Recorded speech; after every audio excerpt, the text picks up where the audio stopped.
All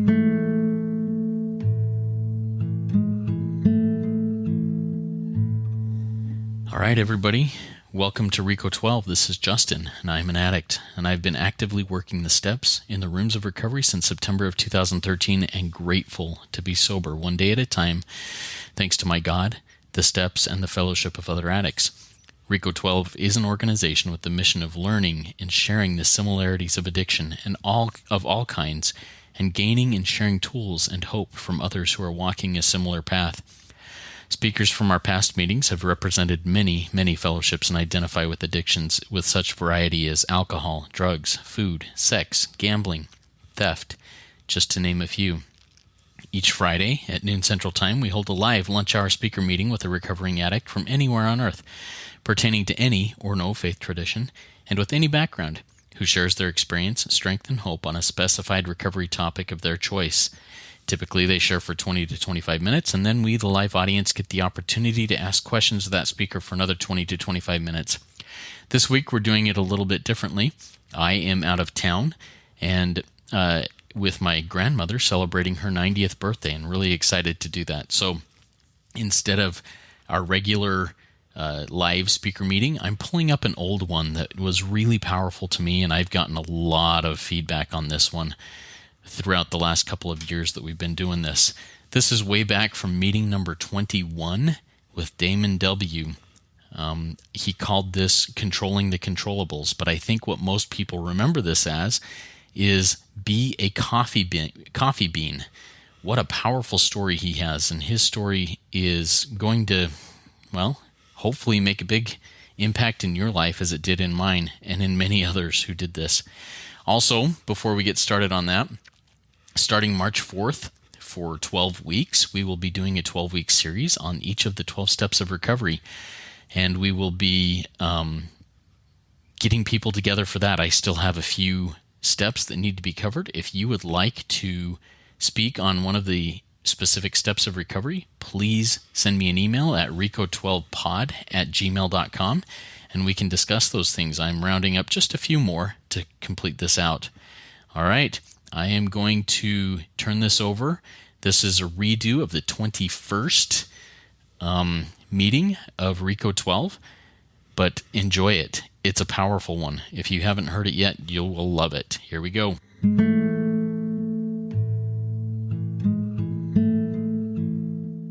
Now, let's introduce our guest speaker for today. His name is Damon W, and his topic is Controlling the Controllables. Now, here's a little bit about Damon. Sentenced to 65 years in a Texas prison, Damon once had it all.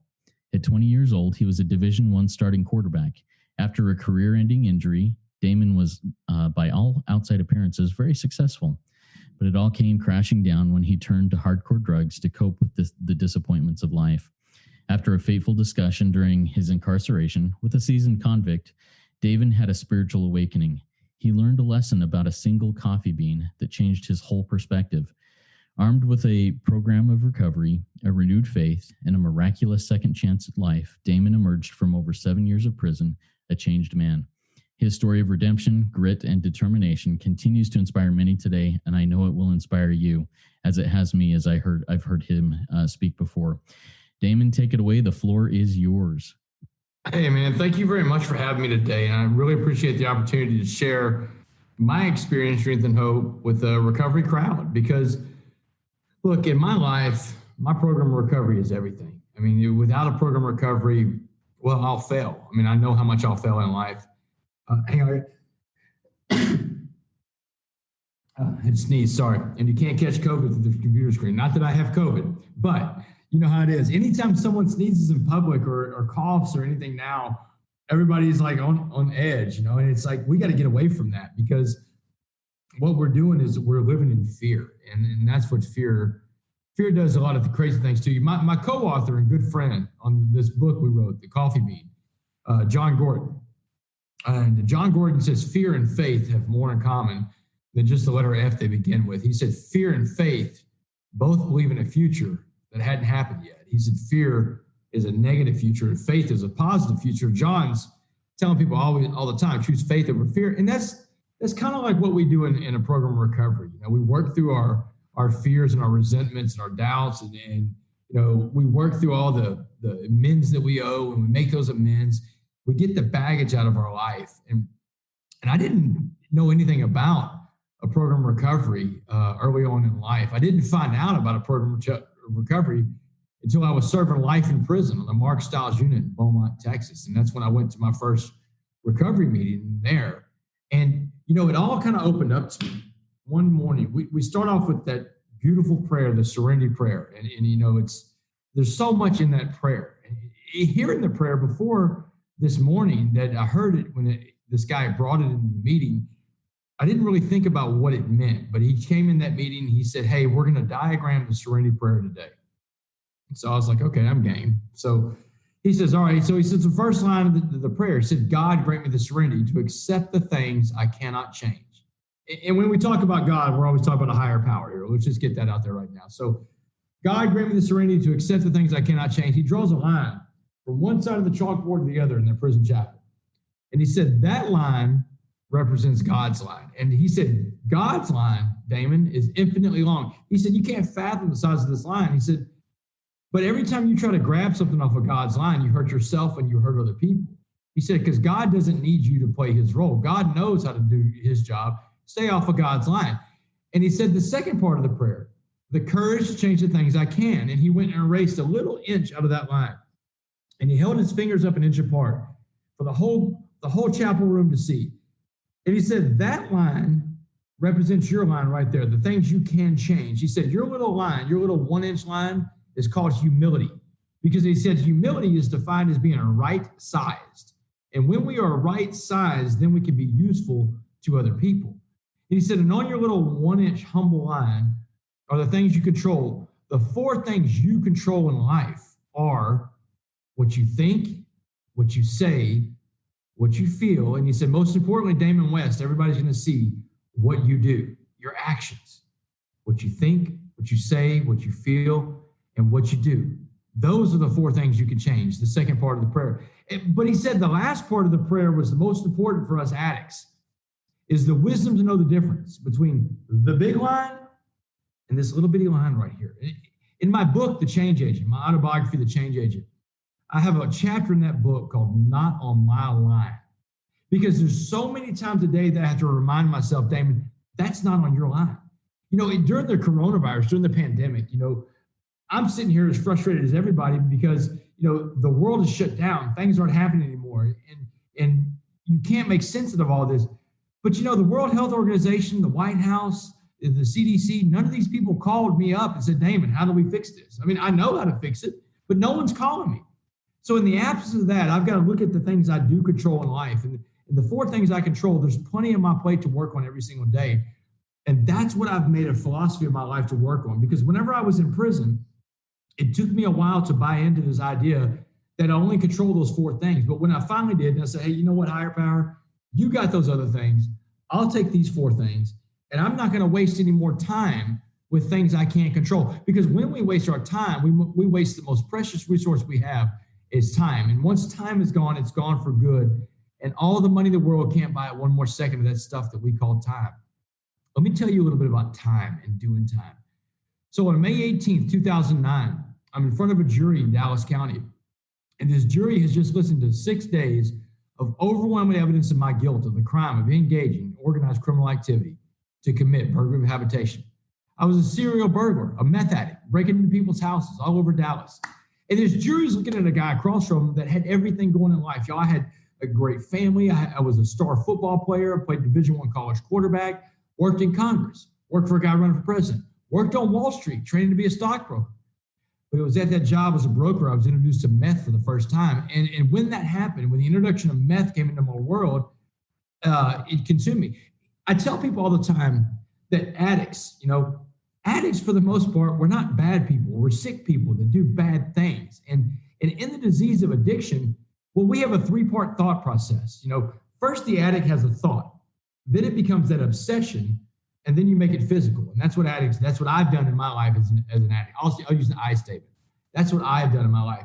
And I found out that when I was in my addiction, especially when it became, because it started with alcohol when I was a kid, then it went on to marijuana, recreational use of marijuana, but then it became the hardcore drugs, the cocaine, the ecstasy, the pills, and it gradually escalated to meth. And so in my life, I have found that in my addiction, I will give up my goals to meet my behaviors. And normal people that I've run into, companies and corporations and teams that I go talk to, well, these people give up their behaviors to meet their goals.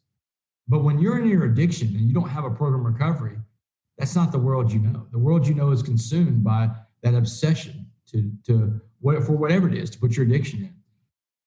And so the jury's looking across the courtroom at me, and they're pissed. They're mad. They're angry. They're looking at a guy that once had it all and became a thief, a person that steals not only property, but people's sense of security. And so when they went to deliberate for my sentence, it took them 10 minutes to deliberate, first of all. And I don't know how much Law and Order you watch, but if a jury's gone for 10 minutes, they smoked you. I mean, when I came back in that courtroom, that judge who hadn't smiled the entire trial, he's grinning from ear to ear. And he says, Damon Joseph West, you are hereby sentenced to 65 years in the Texas Department of Criminal Justice. 65 years is a life sentence, y'all. And I mean, right after the trial was over, the jury's breaking apart. They take me into this room on the side of the courtroom. They got a bulletproof glass right there. And my parents come in. They get 5 minutes with me.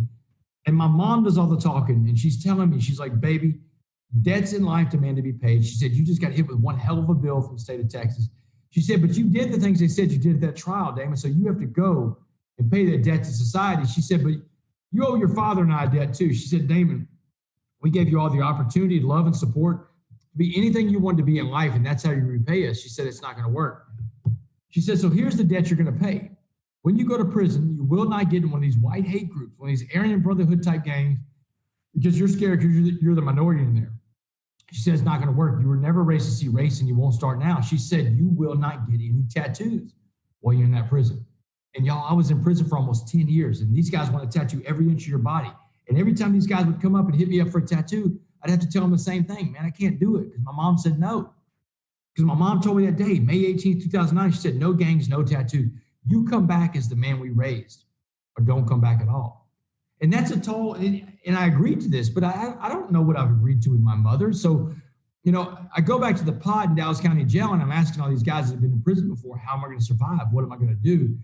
And every guy I talk to is talking about things like, you have to get into a gang. You can't survive. You're going to the worst part of the prison system. But there was this one guy, this older black guy named Mr. Jackson. And Mr. Jackson, he's what you call a career criminal. Been in and out of prison, 4 or 5 times in his life. But he was the most positive guy I've ever met. He had a smile on his face all the time. And he's the one that shared with me the coffee bean story.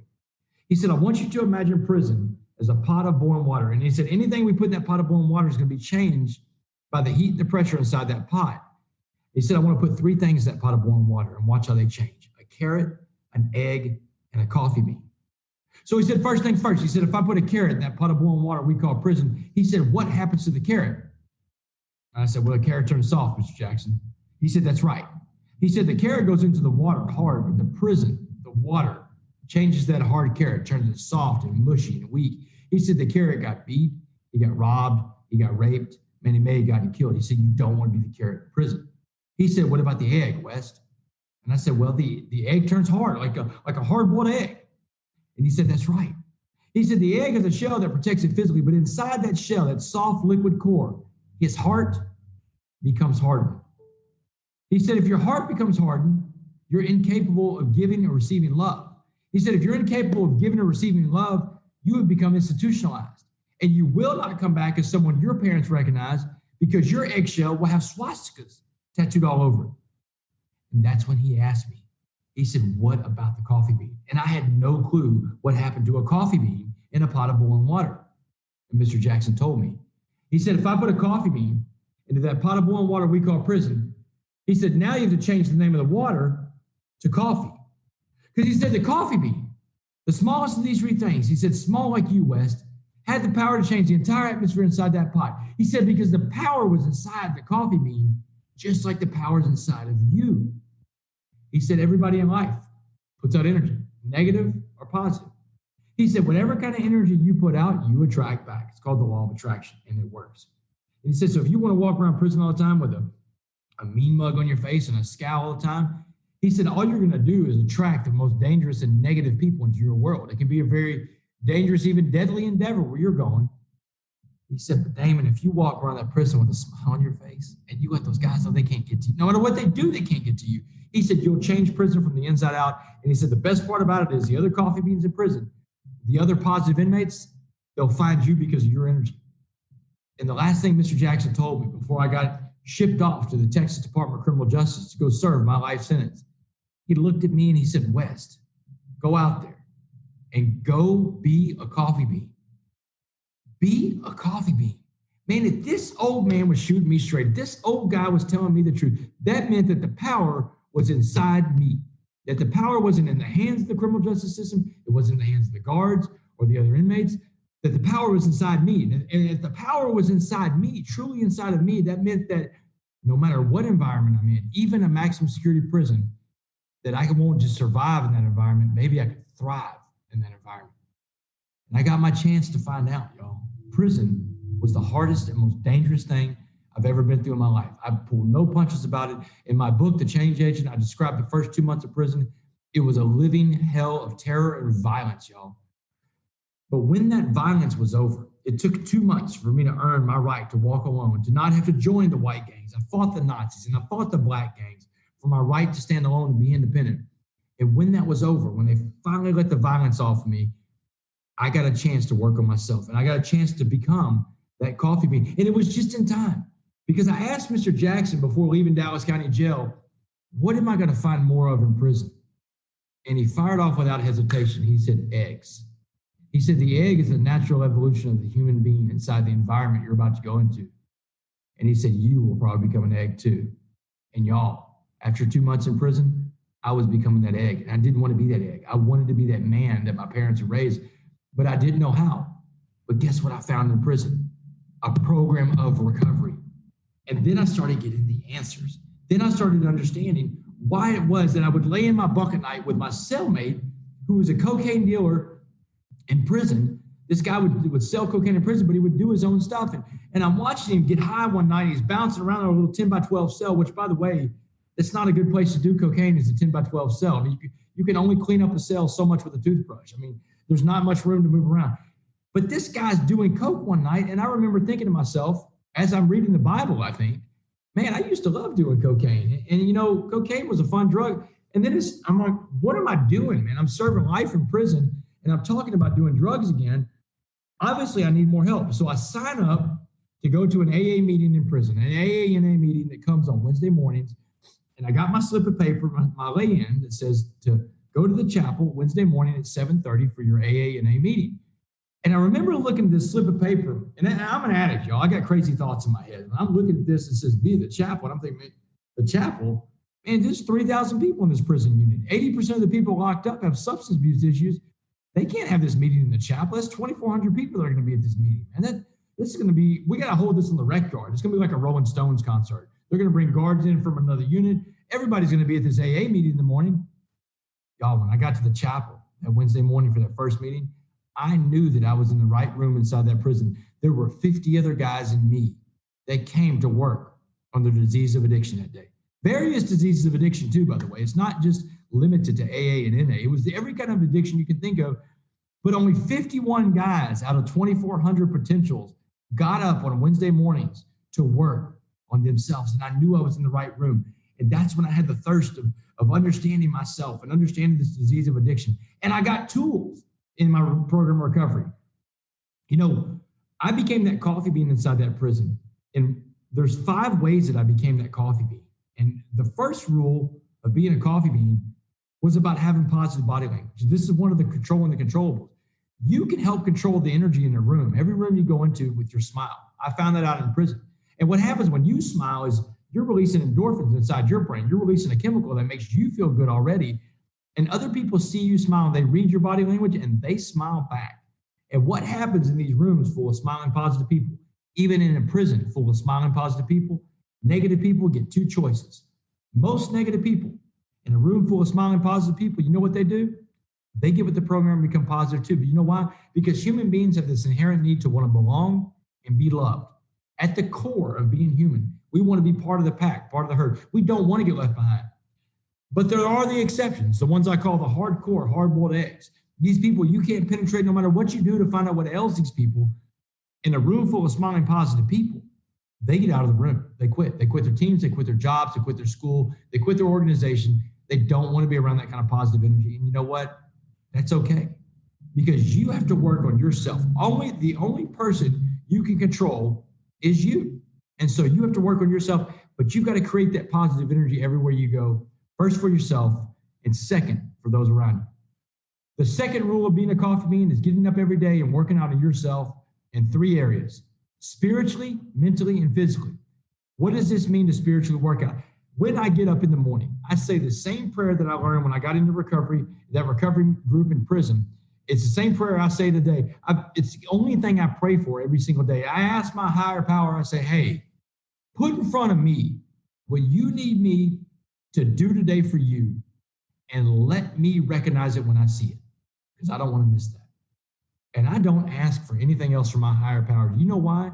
Because I got to trust that if I take care of what my higher power puts in front of me, my higher power's needs, then my needs are going to be met too. Maybe not my wants, but my needs. We're in addiction. We understand wants and needs. An hour doesn't cover that conversation.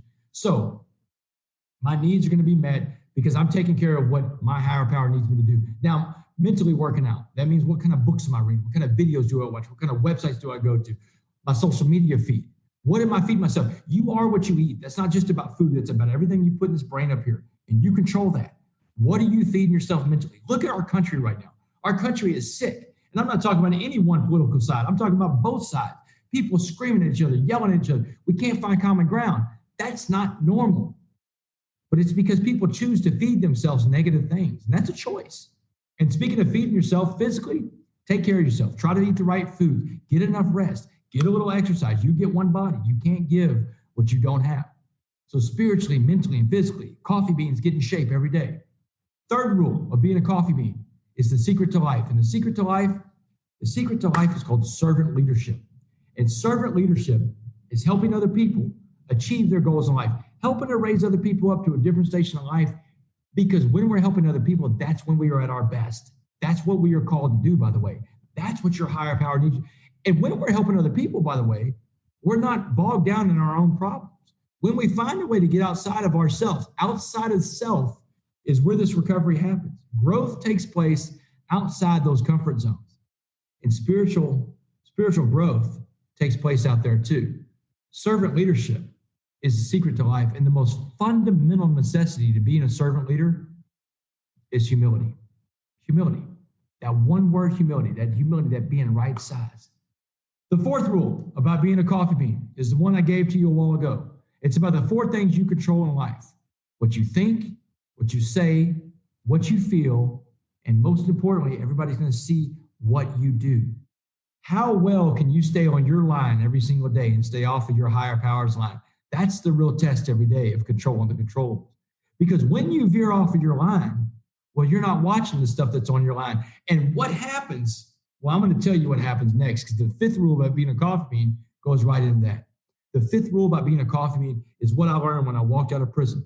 November 16th, 2015, y'all. I did 7 years and 3 months on a life sentence, and they let me go on parole. I'm on parole for the rest of my life. I get off of parole in 2073. That means until 2073, I check in with my parole officer every month. I pee in a cup. But you know what? I don't care about parole. Not that I won't do the things they ask me. I'm a law-abiding citizen. I'll do everything parole asks me to do. But I'm not worried about going back to prison, because today I am armed with a program of recovery that I work with a sponsor, and I work the steps. Because you can't just go to these meetings and sit in the back of the room and think it's going to be absorbed by osmosis. No, you've got to get in and work this program.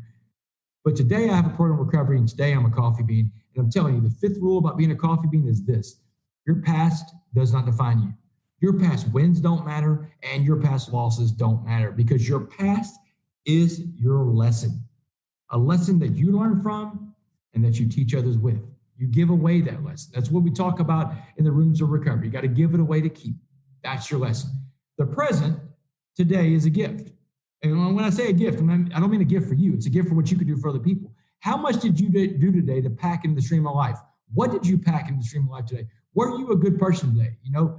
What did you do to help someone else today? Because if you're walking around and you spend a day that you couldn't find one person to help, you weren't looking hard enough or you're not trying. Your past is your lesson, the present is a gift, and the future is your motivation. So here it is. Here's the warning in my presentation. The warning for all addicts and non-addicts too, I might add, is this. Motivate yourself with the right things. Motivating yourself with the right things means you put your value, your identity, your self-worth in the things that really matter, not things of this world, not the material things. When I hear about people saying, the most important things they value are their jobs or homes or cars, their bank accounts, the kind of clothes they wear. Look, I'll give it to you. Some of these things are pretty important. Your job, your home, your car, your bank account.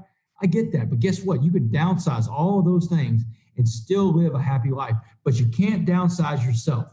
You can't downsize that soul of yours.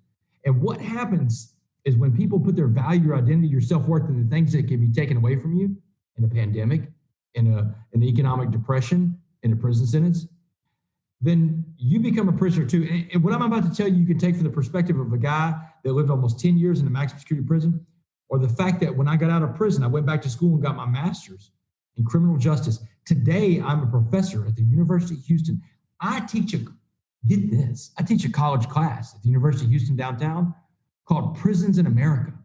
I was in a prison less than 5 years ago serving a life sentence. And today I teach the next generation of criminal justice practitioners about prison in America. So I can tell you with authority that I know what the toughest prison in this country is. The hardest place to do time in the United States of America is the prison in your mind. I meet more people out here in the free world that are locked up than I ever did when I was in prison. It's like I'm walking around a giant penitentiary when I'm going around America and I see these people that are prisoners in their minds. And what happens when we become a prisoner in our mind is we lose sight of the most important things. Today, I'll give you my example of what I do. I'll use an I statement. I put my value, my identity, my self-worth into three things. My program of recovery, my higher power. That's the first thing I put my identity in. My second thing is the relationships I've built along the way in life. And the third thing is my ability to serve other human beings. There's no pandemic. There's no economic downturn. Hell, there's no prison sentence that can take away one of those three things. And you know how I know this? Because I walked out of prison with nothing but those three things. I walked out of prison with nothing but those things. And those things have carried me through. Primarily, up first and foremost is that program of recovery, y'all. I cannot stress this enough. Us addicts have to have some form of a program of recovery because that gives us tools to live our lives by. Because you know what? We can get better, but we're never going to get well. We're never going to be cured of this stuff, but we can get better and live normal lives. So I want to wrap this up with what I call my call to action. And my call to action to you is this. It's about controlling the controllables. Life is a pot of boiling water. But you've got three choices of how you want to respond. And now you've got three names for them. You can be like the carrot that turns soft and sad and weak when you have a bad day. Hey, guess who was the carrot last week? This guy. Or you can be like the egg that turns hard and mad and mean and angry. No one wants to be around the egg. Egg last week, this guy. My wife told me I was the carrot and the egg in the same day. Yeah, I had a bad day. But guess what I learned in the maximum security prison? I'm going to share one more prison lesson with you right here, is this, that no matter what time of the day, 9 o'clock in the morning or 9 o'clock at night, I can start my day over anytime I want. If I'm having a bad day, I can stop my day, step back, pause, take a breath and relax, and start my day over. And you can too. Having a bad day is a choice.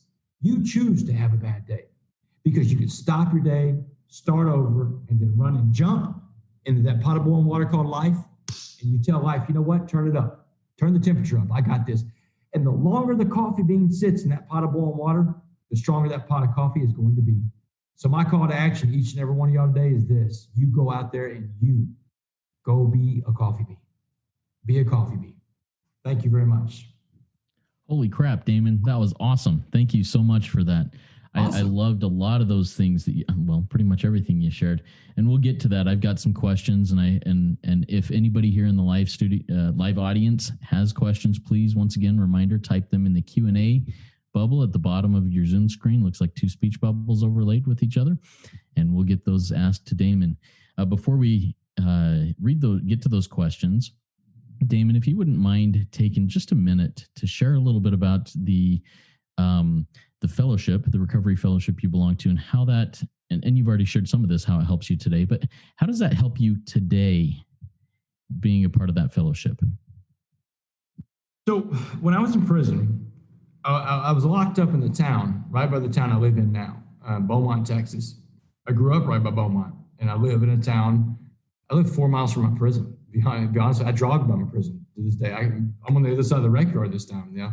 So my recovery group, my home group, is the one that the guy that brought the meetings into prison, and I talk about him in my book, The Change Agent. Of course, I changed his real name to protect his anonymity. I call him Ray in my book, The Change Agent. So Ray is he goes to a home group called Keep It Simple, and I would always tell Ray when I was in prison, Ray, when I get out one day, I'm from this area.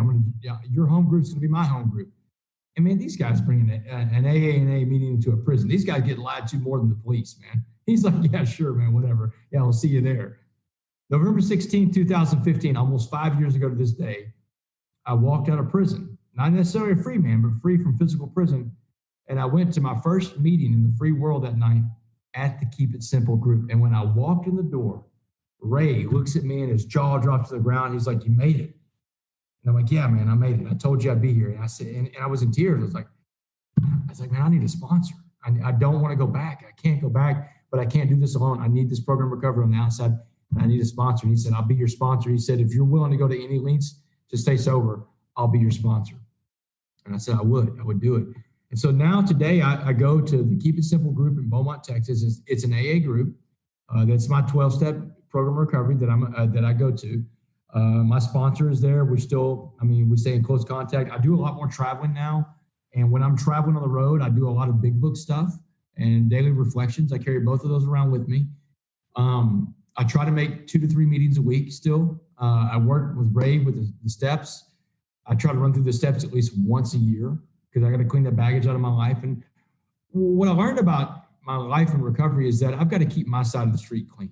And what that means is that I've got to clean out the baggage in my life. And it's like when you're making apologies. You make this, in my 12-step program, on the 8th step, we make a list of all the people we've harmed and we would be willing to make amends.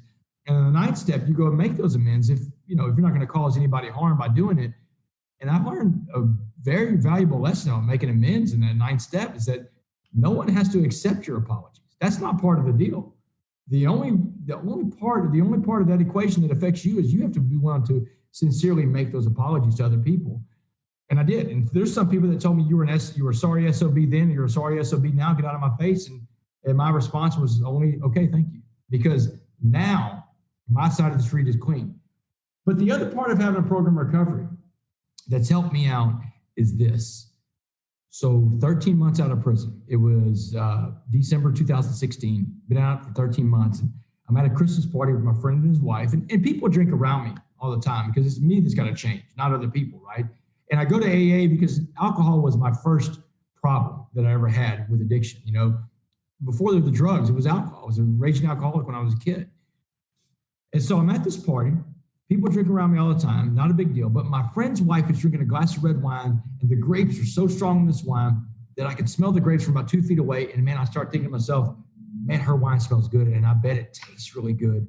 And I start thinking about having a glass of wine. And I stop, and I'm like, oh my God. And my friend's like, what's wrong? I said, I got to go. So I run outside, I get in my car, and I call my sponsor from the parking lot. I don't even leave the party. I'm in the car because I can't even drive. And can y'all hear me okay? Okay. So I get on the phone and I call my sponsor and I'm like, Ray, something terrible just happened. He's like, what? And I tell him what happened at the party. He starts laughing at me. And I'm like, man, this isn't funny. What are you laughing at? He said, you're an alcoholic and an addict. You're going to have these thoughts all your life. He said, that's what you do. That's what your brain does. He said, he says, as an addict, he said, your brain likes to repeat success. It's called euphoric recall. He said, your brain wants to repeat success. It doesn't remember how bad things were when you were drinking and drugging. It remembers the good times. It's like that breakup that you had at some point in life where you thought about calling that ex about 6 months later because you're like, well, I kind of missed that person. It wasn't that bad. Yeah, it was that bad. You left that person. So he said, so look, man, you got a program of recovery. You just used your first step. You called somebody because that's what Ray told me. He said, promise me if you ever get the urge to drink or do drugs, you will call me first. And so he said, congratulations, you used your first tool. Now let's use the second tool. This was a great one too. He said it's called playing the tape out all the way to the end. He said, I want you to imagine you're back in that party and you go ahead and have that glass of wine. Let's drink that glass of wine. We need to know what's going to happen next. He said, are you there? Are you drinking the glass of wine? I was like, yeah, Ray, I got it. I'm drinking the glass of wine. He said, good. He said, now that glass of wine is telling you it wants something else because wine wasn't your drink. What was your favorite drink? And you got to understand that Ray is a recovering addict, drug addict, alcoholic, been to prison. So this is going to be a crazy conversation if you're not an addict. He said, what was your drink? I said, bourbon. I love bourbon. He goes, I love bourbon too. He said, drink up all the bourbon you can because that's what the wine's really telling you. He said, but look, man, you're doing bourbon now and you like to do drugs. I like to do drugs. He said, what drug did you like to do with that bourbon? And I said, cocaine, because you can't drink bourbon without doing cocaine. He said, that's right. He said, you got to have cocaine if you're drinking bourbon. He said, now do the cocaine because that's what the wine's telling you. He said, but Damon, I remember your story. It wasn't cocaine that was your drug of choice. Cocaine was the one that did you in. What was it you told me about? And I paused and I said, meth. I said, meth. He said, that's right. He said, you loved meth. He said, now do that meth because that's what that wine's telling you. That wine's really telling you we need to do that meth. So smoke that meth. He said, are you smoking the meth? I said, yeah, I'm doing it, Ray. He said, good. He said, hey, tell me something. How's parole going? I was like, oh man, I didn't think about parole. He said, well, we don't do that. As addicts, we don't think about anything but ourselves. We have this obsession with getting high, getting drunk, whatever our addiction is. He said, that's what we obsess over. He said, we don't think about things like parole and our kids and our family. He said, now what did Texas tell you if you couldn't complete the conditions of parole? What did they say would happen to you? I said, they told me I would go back to prison for the rest of my life if I come back in handcuffs. He said, all right. He said, so where are you now? And I said, Ray, I'm on that white prison bus again, chained up to another human being. I've just destroyed my family for a second time, and I'm going to prison for the rest of my life. He said, yes, you are. He said, I remember those bus rides. He said, those are long bus rides. He said, when you get to prison, you're going to be really hungry. He said, go put your bags down in your cell. Go down to the chow hall. He said, Damon, what was the worst meal they ever served you in prison? And man, without hesitation, I could tell him, pork noodle casserole. Hell, I don't even know what's in pork noodle casserole. Just a big bunch of slop, and it was ever-changing slop. And he said, pork noodle casserole, that's right. He said, go down to the chow hall, get you a big bowl of pork noodle casserole, and wash it down with that glass of red wine that you want to drink. He said, because that's where that glass of red wine's about to take you. He said, do you got it now? Do you understand? I said, yeah, I think I do. He said, good. He said, now look, he said, you go back in that party and you have a good time like a normal person, and don't call me again tonight unless you have another urge. And he hung up on me. And playing the tape out all the way to the end became something that I could use in my life. But if I don't have a program of recovery, I don't have access to that tool. And that's one of the things I've gotten from a program of recovery. I hope that answered your question. Awesome. It did. Thank you very much. That was very cool. So now it's time for the audience and myself to ask some questions of Damon. I've got a few here. Once again, if you in the audience have any questions, please type them in the Q&A there at the bottom of the Zoom window. So Damon, my first question comes from one of the very first things you said in the conversation that I want to go back to because it's something that really hit me. I'd never quite thought of it this way. And you just kind of breezed over it. And I was like, I got to dig deeper on there. So anyways, you said fear and faith both believe in a future that hasn't happened yet. Expound on that just a little bit and why that's so important to you and to this conversation. Yeah, because fear makes us believe. Fear is a liar. That's one of the things in AA, we have the big book. We have the big book, Alcoholics Anonymous. And I can't remember what it says, how many times the word fear is in there, but it talks about fear a lot because fear is one of the things that keeps us in our addiction. Fear and resentments. These are things that keep us in our addiction. These are things that hold us back in life. And fear is a liar. When I say that fear and faith both believe in a future that hadn't happened yet, when you buy into fear, you buy into this idea of what the future looks like, and it's always bleak and negative and darker than usually what the reality is going to be. A couple of things I've learned about fear and difficulties in life, one is that adversity has taught me this, is that, things are never as bad as I think they're going to be. And the other thing I've learned is that I'm capable of way more than I think that I am.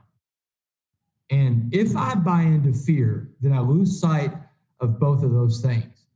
Now, faith, on the other hand, faith is the belief that that no matter what happens, that if you do the right thing and make the right choices, that things are ultimately going to be okay. And that maybe your idea of what the future looks like and the reality of what the future is going to be are not the same thing. But that's not our job to predict what the future is going to be.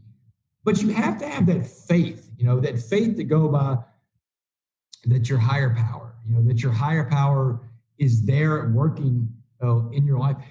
Because here's the deal. If you don't have that, if you lose hope, you fall into what we call an addiction, the seemingly hopeless void. Viktor Frankl was an author that I read in prison. He wrote a book called Man's Search for Meaning. And if you haven't ever read it, I suggest you do. He's a Holocaust survivor, in Auschwitz. But he talks about the existential vacuum in there.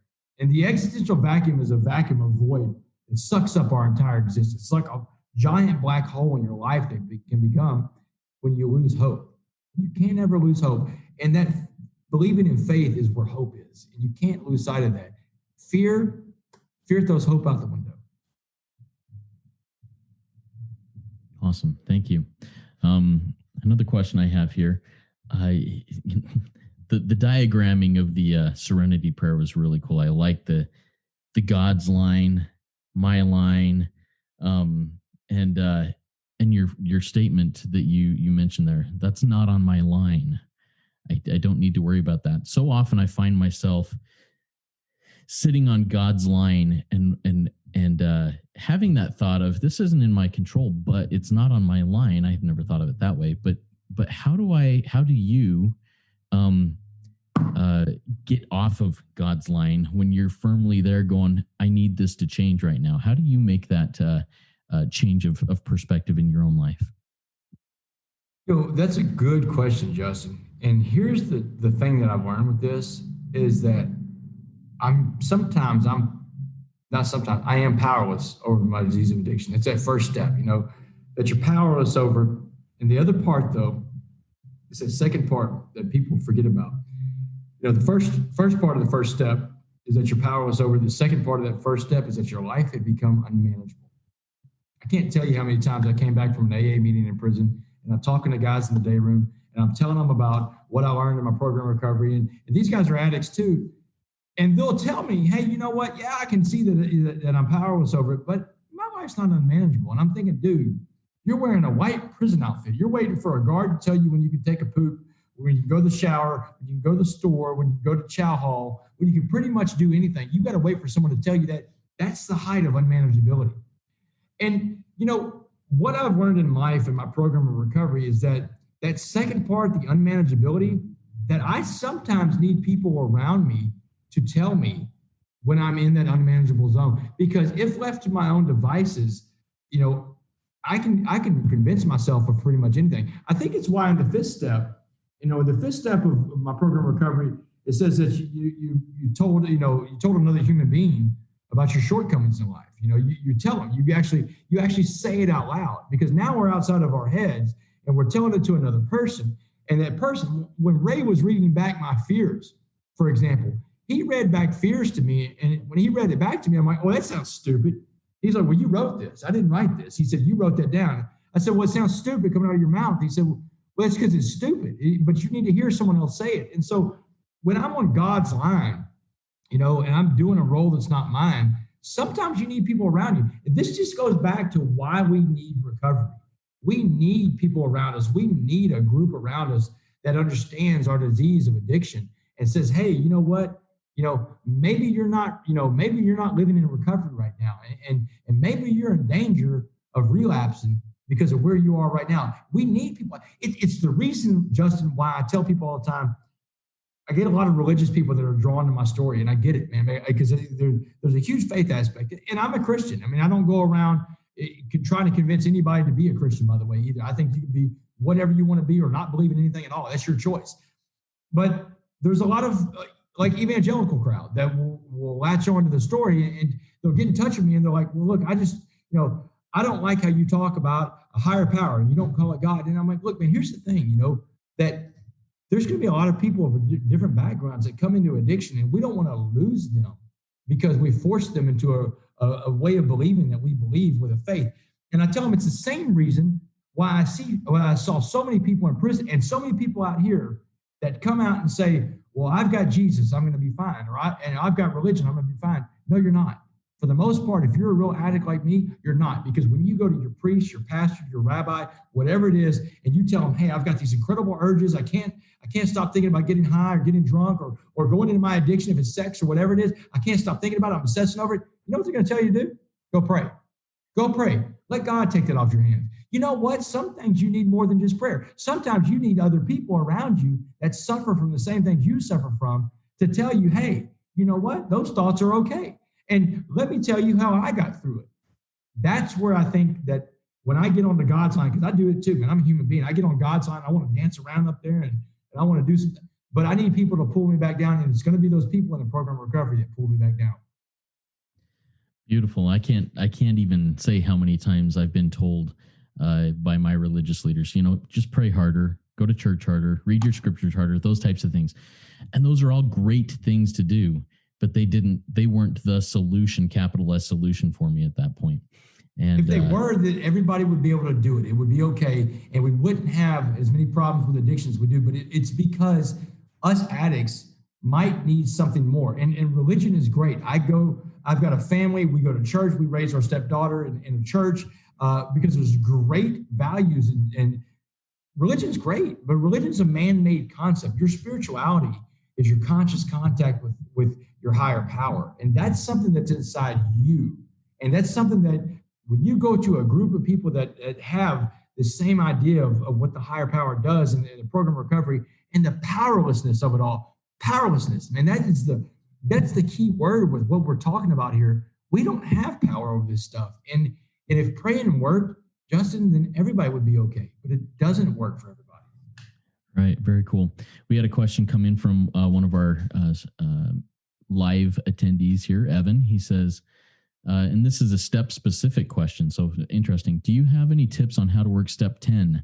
I find it complicated to strive to be better each day and allow God to remove all of my character defects, and also being okay when I have failures because I am far from perfect. I don't want to use my imperfection as an excuse to not be better each day. So what are your thoughts on that, Damon? Step 10 is important because that's running you back through 4 through 9 every day. That's how do we get back and work through this stuff? And look, here's the thing. Some days are going to be better than others. Some days you're going to lose, and it's okay. Here's what I'm going to tell you about step 10, man. Step 10, there's no catch-all to work these steps every single day in your life. You want to try. At the end of the day is when I start going to assess how my day was. Did I do 4 through 9 the right way? Because I'm asking myself those questions. I can't remember if it's page 85 or 88 of the big book. And it's, hey, you're asking these questions to your higher power. Was I a good person today? What did I do to put back in the stream of life? Do I owe someone an apology? I ask another question of my higher power. Do I owe someone forgiveness? Because that forgiveness thing is a two-way street. I mean, you want to be forgiven for the things you've done, but are you willing to forgive everybody for what they've done? But if, not forgiving someone, for an addict to hold on to, the opposite of forgiveness is resentment. And for you to hold on to a resentment is a dangerous thing. They say, resentment is the number one offender of us addicts, because that resentment corrodes us from the inside out. And if we can't let go of that, that will stop a step 10 and 4 through 9 every single day. Because in your step 4, you're talking about your resentments, and you got to get those out. But you got to get those out of your mind and out of your. I try to let go of that stuff every night and just lay there in bed and tell my higher power, okay, I'm done. One of the things that I've used is this phrase. It's 4 words. I have no enemies. I have no enemies. That doesn't mean that I'm not someone's enemy. I mean, that's up to someone else. But I choose to not have any enemies. I have no enemies means that I'm not taking that garbage into my spiritual life and letting it destroy what I have today, the serenity that I have today. I'm not letting that kind of stuff affect my life. And that's something that is so important on a step 10 is to also add in getting rid of those resentments. Because a lot of people, if you're like me, I'll use an I statement. I like my resentments. I like to waddle around in my resentments and get comfortable in them. But it's like a dirty diaper, It may feel warm and mushy at first, but eventually that diaper is going to get nasty, That's what a resentment is like. Resentment is like drinking poison, and hoping the other person dies. They don't work out for us. And remember this, this is a lesson that I learned in Dallas County Jail from Mr. Jackson, is you don't have to win all your fights, but you do have to fight all your fights. You're going to lose some days. That's going to happen, and that's okay. But it's just important that you get back up and keep fighting, that you don't ever give up and you don't ever forget your program recovery, and that your higher power has this, that things aren't as bad as you think they're going to be, and you're capable of way more than what you think you are. These are important things to remember. Awesome. And I have one more question before we go into our closing wrap up here. I've got to wrap up in I've got a presentation I got to do in about 5. So if we could wrap up. Why don't we just wrap it up then? Very good. Yeah, I'm sorry, Justin. I'm at a high school here in northern Texas. So awesome. Yeah. Okay. So I'll just wrap it up here real quick. Thanks again, Damon. That was a great RECO12 weekly speaker meeting for all addicts and wanting to learn more about addiction and the recovery therefrom. If we didn't get to your question out there, or if you have other questions, go to RECO12.com/forum and join in our community and ask those questions and answer others' questions that will come up. I invite the audience to keep coming back. Submit your email address at RECO12.com so you can get on that invitation list so you can get future meetings. Next week, we will be hearing from Cindy H., who is a codependent. We're excited about that one. Damon has requested that we launch into the rest of our day with the Serenity Prayer, and I'll be saying the full version, the we version of that prayer. So join with me if you wish to. God, grant us the serenity to accept the things we cannot change, courage to change the things we can, and the wisdom to know the difference, living one day at a time, enjoying one moment at a time, accepting hardship as the pathway to peace, taking, as he did, this sinful world as it is, not as we would have it, trusting that you will be able to make things right if we surrender to your will, so that we may be reasonably happy in this life and supremely happy with you forever in the next. Amen. Keep coming back. It works with you. If you work it, so work it. You are worth it. Thank you, Damon. That was worth it. Thanks, Justin. Appreciate you. Thank you for the time. Thank you. Bye-bye.